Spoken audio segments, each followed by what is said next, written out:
tell you a little bit more about our moderator tonight and our speaker, though I'm pretty sure that you guys know a little bit about both of them since you're here. So first, Dylan is our moderator, and he actually knows Ben, and they've interacted quite a few times. So I think it's going to be a great conversation between the two of us. Dylan is the CEO and founder of Refereum, who, if anyone knows, they've had a really, really successful token sale recently. A few months ago, they literally broke Telegram. You can look it up. There are lots of articles about this. So they just went viral and have been doing some really, really big stuff and making a big difference. Dylan was also one of our very early members and used to be, hugely helpful and very active with Crypto Underground, and then started his company and now doesn't sleep. So we're thrilled that he's back and that he's going to be moderating this conversation. Some really cool fun facts, actually. Dylan's great-grandfather was apparently the mayor of Berkeley, and Ben, our speaker tonight, is the current vice mayor of Berkeley, so that's kind of an interesting fun fact. And Dylan also actually went to Wyoming recently, I believe it was, to help pass some blockchain regulation around utility tokens. So he's just up to some really big things and actually changing and helping the space. So we're thrilled to have him here. And I'm going to tell you a little bit more about Ben. So Ben Bartlett, he is the vice mayor of Berkeley, as I mentioned. He's also a candidate for the California State Assembly.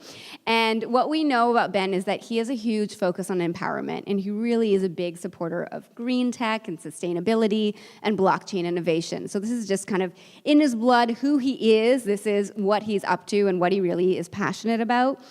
And it can be shown in a lot of his accomplishments. So since he's been elected to the Berkeley City Council in 2016, he's passed more than 45 measures, some of which are declaring Berkeley as a cannabis sanctuary city, job creation during the age of automation, a first-in-the-nation plan to house the homeless in prefabricated modular micro units, and a whole host of other things. So I think he'll be telling you a little bit more about what he's up to specifically around the blockchain, but it's very clear that Ben's been creating change for quite a while, especially since he's been in his roles, his political roles. He's currently working to unite government and blockchain through public finance, programmable currencies, and personal data markets. And if you haven't already read, there is a white paper called The Smart Path, Solving for Zero Assets. And it's on our Eventbrite page, and you can just Google it as well. So I encourage you to check that out. But he will probably tell you a little bit more tonight. So without further ado, I'm going to pass it over to Dylan and Ben to have their chat. Let's give them a warm welcome. Come on over. Now, while they're taking their seats, I'm just going to tell you a little bit about how the event will go. So they're going to do their talk for a little bit. Then we're going to give you an opportunity to do a Q&A and ask Ben some of your questions. And then we're going to open it up to announcements. So if anyone in the room is working on something, you're looking for someone who has expertise in something, you're hiring for something, you're looking for a job in blockchain, any announcement you want to make, we're going to give you 30 seconds at the mic to share that, okay? So if that's you, then be prepared to have 30 seconds in front here, and then we'll open it up for just open networking. Okay, so that's a sense of how it's going to go, and I'm going to give Ben the mic. Thank you for being here. Thank you, Hala. Thank you. And Dylan, thank you for taking the time to do this, and thank all of you for coming. Yeah. And thank you in the TV audience. Pleasure to be here. This is great. And again, thank you again for that very kind introduction, Ahalia. So let's start off, right? For some background, what's your journey from citizen to politician? Well, it's funny.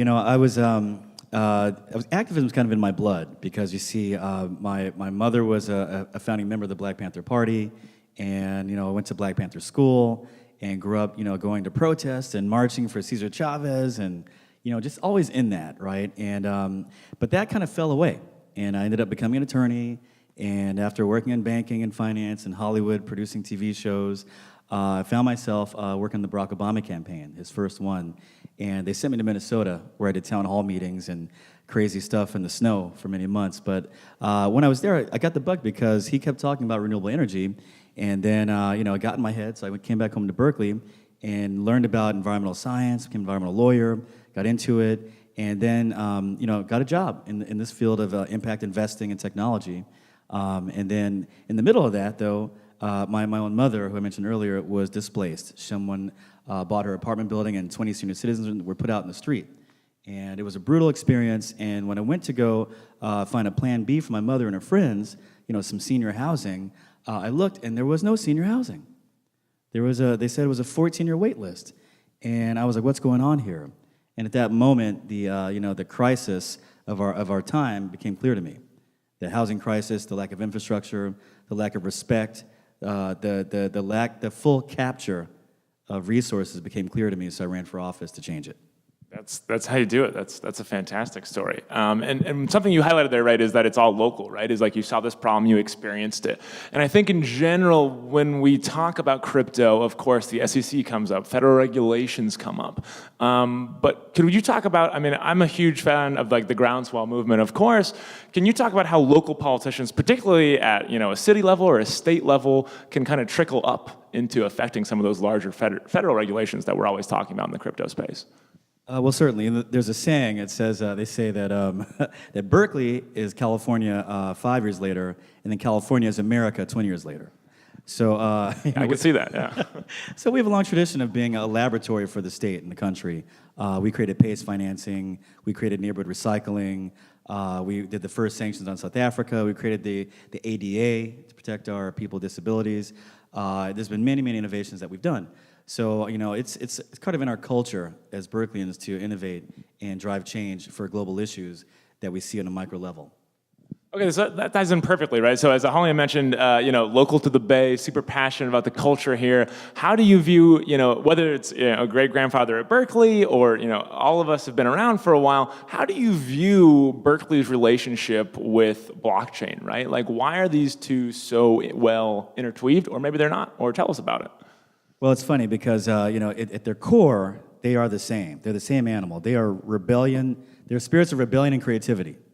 And that's Berkeley. We have always stood our ground against the status quo and innovated a new future. And I see blockchain doing that as well.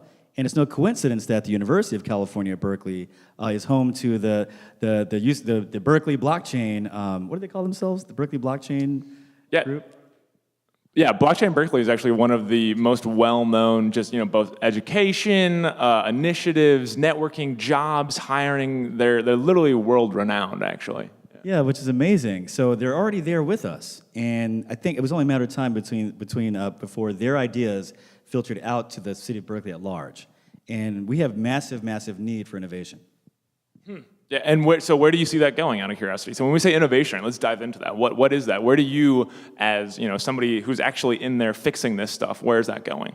So I'm proud to say that just last night we passed my 46th policy/law, whatever you want to call it, to bring bonds to the blockchain.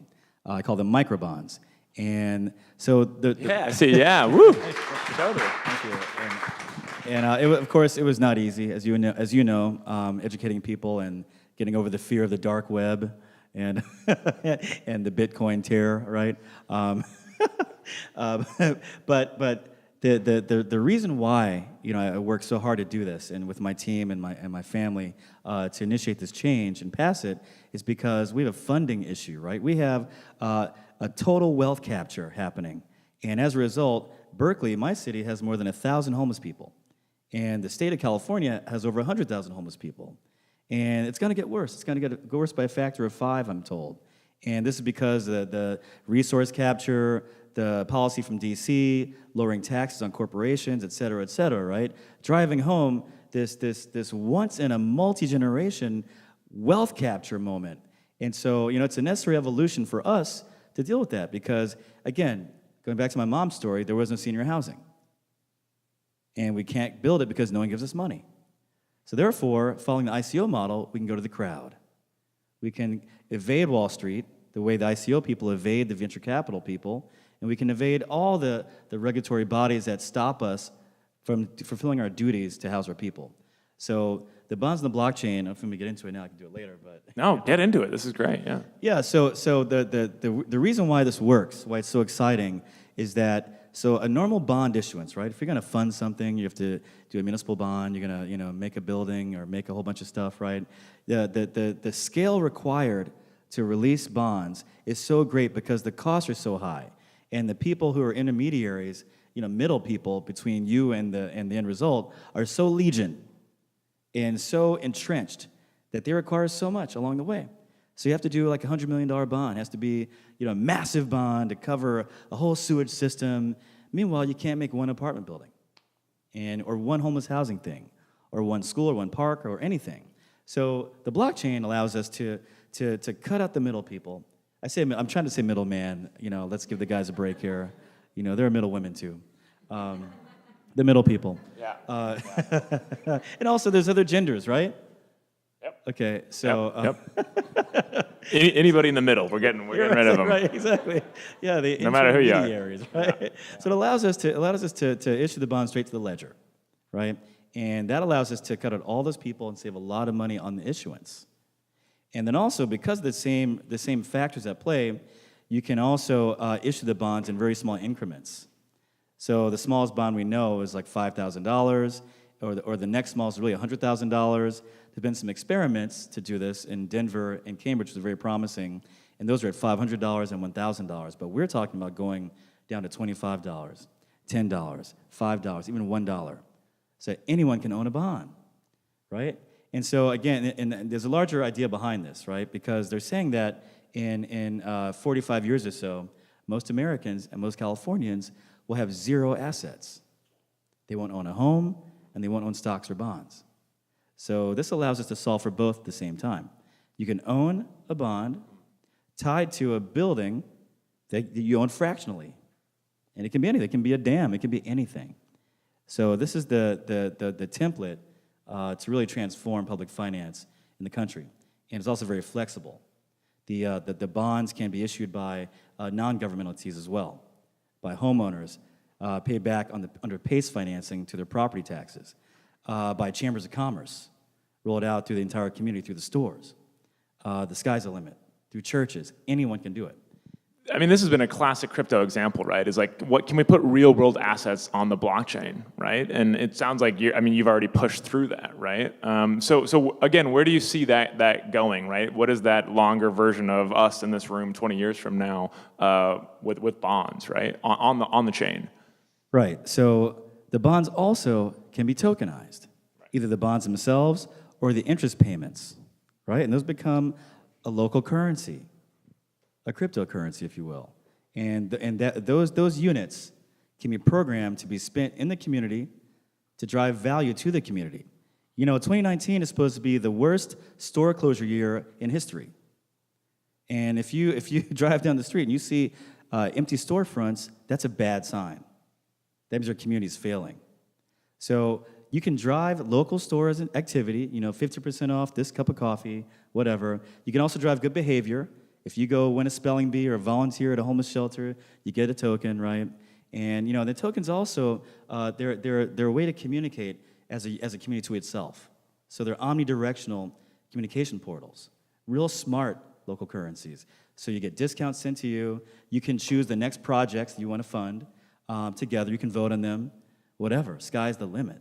And this is meant for the larger context, again, going forward, right? I call them programmable markets. And programmable markets is this. I come from the impact investing world, right, where we're trying to invest in, clean energy and, conflict-free diamonds and, chocolate that doesn't harm kids when they pick it, right? Chocolate is a very brutal candy, just so you know. A lot of kids with one arms picking that stuff in West Africa. But the money can flow a different direction. But right now, it's hard to because there's no incentive. There's no compliance mechanisms. You want to invest in carbon-free futures? Go ahead, I got a bridge for you too. Right? So there's no compliance, there's no tax incentives. So what we can prove out through the smart token aspect of this program is that you can predefine supply chains. You can design them, pre-negotiate them using IoT and AI, whatever, to predefine these new supply chains to benevolent markets and then place a smart currency along them. And then you've locked in a whole new supply chain to a benevolent market and proved out and defined, an impact investment. And that's how you can create a halo effect and a gravitational field to pull the money away from coal and into solar, for example. So that's the main thing that they can prove out. And there's a third element as well, the data autonomy aspect. So the tokens can be designed to record all the data. Like if you're going to the store to get your coffee with the token, right, the discount and all that business. Well, all that generates data, right? We also passed the Health Innovation District in Berkeley just before. That was my 45th policy. And that's meant to drive healthcare innovations, from telemedical adoption to portable medicine, all kind of resources, right? And it's also meant to be used with the same token. It can carry your health information, right? It can carry all your data. And so the goal is that the holder of the token can see the data stored in their token and understand that they are being transacted 170 times a day on average. And if they're young millennials like you guys, it can be as even high as 100,000 times a day. And that data, you can see the transactions and see a path to ownership of it, and then transacting it. So, ultimately, the data autonomy aspect of this can be leveraged with AI to go out there and do real-time bidding of your data as it happens, and every step of the way, even 20 times away from you, your AI bot can be there transacting for you, right? And that can generate $200 a month in passive income for you. And that's monetizable directly to the individual. For sure, that's UBI. That's basic income. Even further, you can wrap them all up together and create a warehousing like mortgages, right? Securitizable payments. Imagine if all of us in this room put our data payments together, what we could buy. That's a mutual fund. That's anything. Communities can do it. So this is essentially our attempt to break the back on the looming zero asset future in every way possible. Yeah, I mean, clearly owning your own data is been the topic that I think a lot of people in this room have been talking about. But in addition, of course, when we have CEOs, Mark Zuckerberg in front of Congress talking about this stuff, I mean, this is the cultural relevancy. In addition, one thing you mentioned, that I really think struck a chord with me is you mentioned that local currency, right? You mentioned, I could see that world if we were to dream years ahead where you're paying for that bus, right? You're doing those municipal bonds, you're doing data on the blockchain, you're doing security, you're doing paperwork, maybe elections. I mean, in terms of a local currency, if we look across the bay, from Berkeley to even Fairfax, right? They have their own, these are little wooden tokens, and they're fare bucks. And they're just only a local currency, and they only work in Fairfax, right? And so when we talk about this stuff, sometimes it does seem pretty far-fetched, but then you look around in examples in the Bay, in the space of small towns, and they're already using their own little local currency that, everybody knows you're not gonna bring to a bank, but is equally transferable for an ice cream or a cool piece of clothing or something like that around there. So in addition to that, we talked about owning your own data, we talked about having local currencies, putting elections on there, right? Out of a fun, let's have that brainstorming, right? Where does that, you mentioned maybe we don't own houses 20 years from now, right? What does that blockchain political landscape, ecosystem, town look like in your mind of what you're trying to strive towards in 20 years? So that's a good question, because the blockchain, of course, allows us to track public resources. So China, we know, is aggressively adopting the blockchain because they use pilots on it, and they ended corruption where they tested it. Because you see where every dollar goes. You wonder why you pay these taxes, but people are still sleeping on the street. Where's the money going? Well, you can see. And you can also vote and have your vote really registered, really count. They're wondering if Russia hacked the elections. They don't know.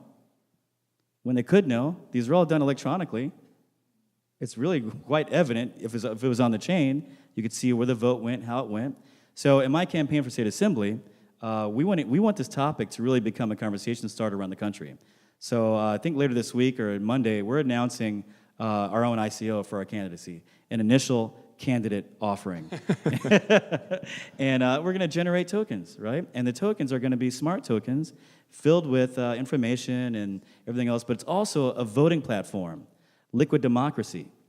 We're going to have a liquid democracy tool on there. Liquid democracy, just so you know, is a hybrid of direct democracy, in which you vote, and then representational democracy, in which you choose someone, like your great-grandfather, right, to vote for you. So liquid democracy platforms we're partnering with, we're going to have a good one. And so when you get the token, you can come on there, you can help me vote, and you can select each other to vote and help you make your case to make me vote a certain way. And this is meant to get young people involved because less than a fifth of young people voted in the last election. And that's how wealth concentration and power concentration is allowed to exist when nobody votes. So we got young people involved, and also teach a new form of democracy, because democracy must be expanded. And right now it's in danger of being really uncoupled from our lives. Yeah, so you mentioned China, right? And when we look at the current ecosystem, anybody in crypto knows that founders are scared. There's a lack of regulations. There's a lot of issues in terms of building blockchain technologies here in the United States. You mentioned China, there's Korea, there's Japan, who are rapidly approaching regulations, who are embracing this, opening banks. I visited Japan and I just asked, hey, could I open a blockchain company, right? And they said, yeah, sure. And literally, you can just walk into a bank and there's no problems. I see lots of founders out here. You can't do that here in the States, right? So basically, the comment there is we're not going back to metal and paper to transfer value in the future. It's just not going to happen. Blockchain is here. For a long time, these meetups were, let's convince others. How do we do that where, this isn't just a fad. It's not just a fad. We've established that, right? We're having a political conversation, and you're talking about doing an initial candidate offering, right? It's here. So in order to keep America as that superpower, right, as other countries speed past us, what would be your plans for that, right? How can we have California pioneer, in all honesty, and not to be dramatic, but kind of save America if this new internet is coming? Everybody else is jumping onto it. We had Silicon Valley, we had the internet, we had computers.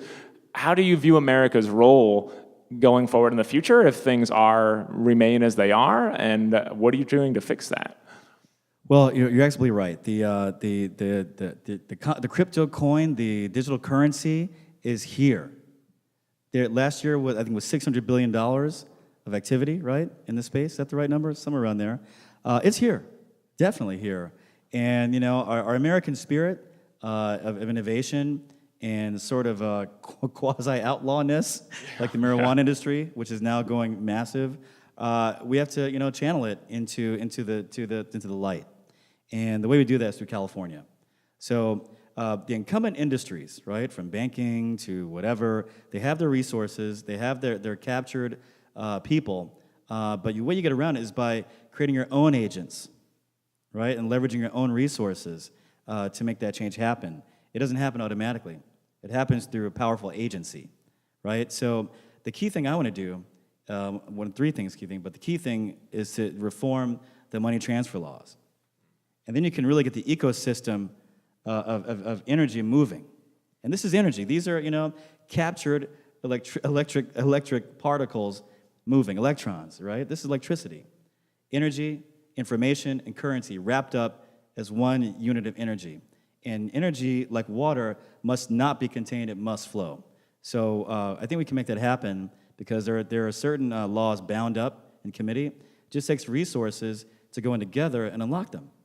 So money transfer you've identified as a big one there. What would be all too familiar with some of those regulations in there, but what's the next one after that, right?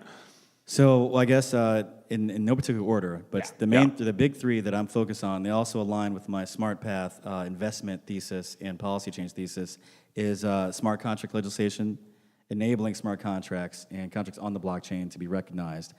Second is of course what we just mentioned, and third is data autonomy. So just mandating data autonomy and creating a legal mechanism to claim your data.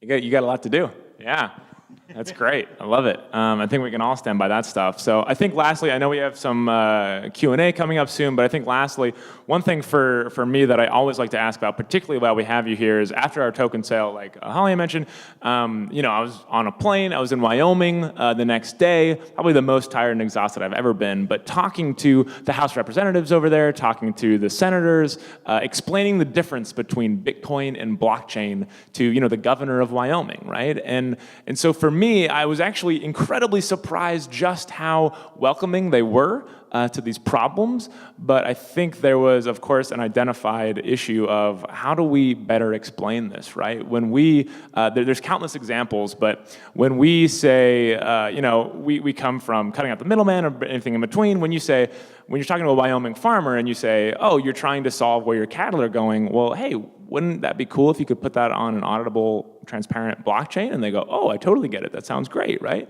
What are your steps, both in terms of how can we help? What are the takeaway action items for us when we want to engage our politicians, when we want to have these conversations just beyond tonight?